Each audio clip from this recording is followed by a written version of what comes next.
didn't know he was. I don't know much about him. He's lightweight.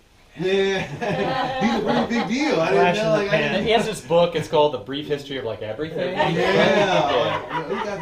It's like 3,000 pages long. Total lightweight. Yeah, whatever.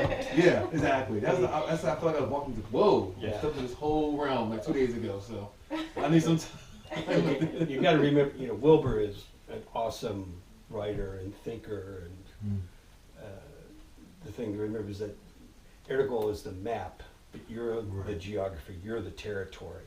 And so, having been part of integral groups, it can get really spiral into real heady stuff. It's like, yeah, this is all good, and it's great stuff. I belonged to an integral group up until about a month ago. It just got too many Sundays. Most of the people that I've ever met who are flirt around with awakening in and out of schools, at one point or another, you're going to bump into Ken Wilber. Yeah. One point or another. It's good stuff. Yeah, it definitely is. So Lawrence, I wanted to say a few things too about what your report there was. Sometimes you need in this awakening process. Is something I always say, and it's sort of funny. Is in order to wake up, you have to have an ego that's big enough to think that you can actually wake up. You with me on that one? So, yes, check. Awesome. So that thing that happened to you, the thing that you own that, man. You own it. You own that thing. Yes. That was a peak. That was your body. That was who you are, knocking at the door, saying, can I come in, please? So own that thing. Yeah, absolutely. Awakening. You got a taste of it for sure. What happens after that and where you are with it today, that's, you sit with that and decide where you are with that today. However, bear that in mind. It's okay to, to a certain extent, to own some of this and to say, yeah, I had that experience. It was, beautiful. It is possible for me. It is possible for Lawrence to wake up. Something happened there. So that's one part of it that I wanted to really think that's awesome. And another part. And give me a second here.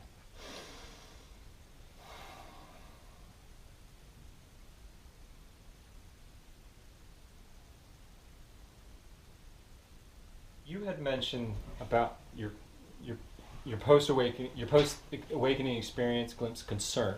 How am I going to eat breakfast and go to work and drive my car in this state? How is that going to happen? Holy moly! What happens is your nervous system gets blown wide open, right? And you become this for a moment.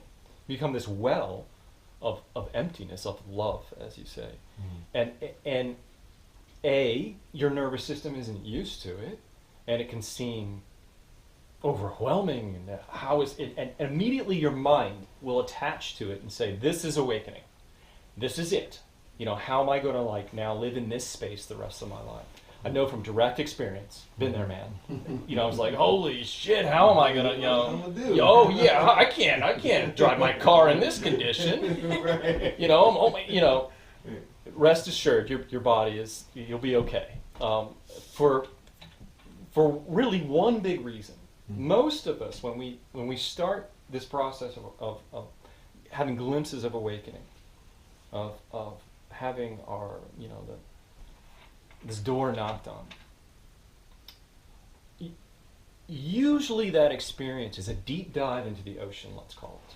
It is a quality of awakening, but it's not the whole truth of awakening.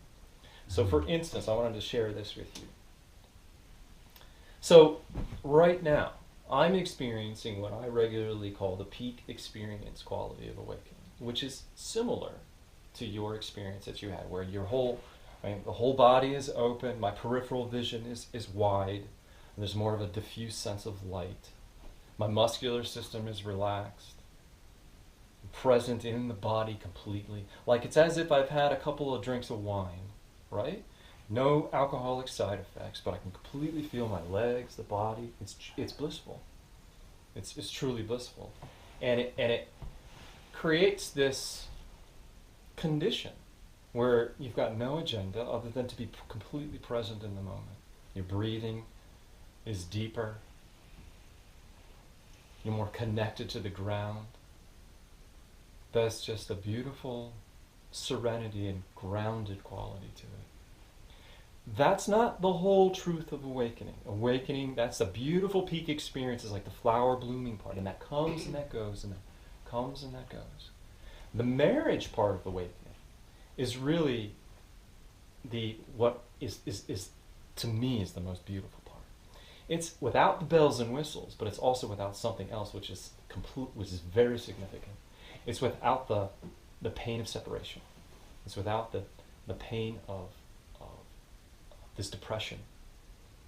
Because if you really dive deep into your soul, into your heart, and this is what this awakening process is very much about, is going to the root of where that separation is. And it's tough to ask that of yourself, because you're going down to the root of where separation, to where the most fear in you is.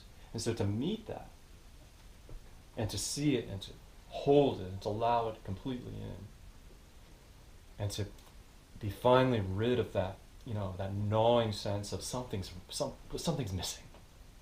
There's something in this life that's missing. What is it? What is it? What is it? And it drives you crazy, right? That's what 6 years, you go to the next book and the next workshop, and you're interested. There's something about this that you're looking for. But it's a two-sided coin. You're looking for the goods, of course. You're looking for the happiness and these, but it's got the other side of the coin is the shadow side. Is the darkness, is the fear, is the contraction, is letting go of your ego. And trust me, no ego that I've met yet wants to let go. No ego wants to let go. And so it's really, that is the challenge. It's the Adyashanti calls it the end of your world. So there's a part of you that does indeed die. But it's a beautiful thing to meet that. And that's the marriage part. And the marriage part, Lawrence, allows you to, you can drive your car. Like the bells and whistles sort of go into reserve. The flower's no longer in bloom. Your energy isn't wide open. You're not a bodhisattva, compassionate, all-loving, all-seeing, guru walking around. That's not the case. Right. You go back. You get a more sensible sense of energy and workability. Work. Yes. Yeah, you got to go to work, right? We all have to do that, right? So your body knows, and there's more nuance to the awakening process, and there will be more nuance to your awakening that will trust it. You'll be fine. Mm-hmm. Yeah, you'll be fine. You'll have those days, because you know what's great about those days of jumping into the ocean like Lawrence did. What's great about those days is, God damn it, your body wants and needs those days. Mm-hmm. You've been living with your whole life without those days, and that's what you want, and that's what you need. That's what so when you finally there, you're like, oh, water. Jesus Christ, water, thank you.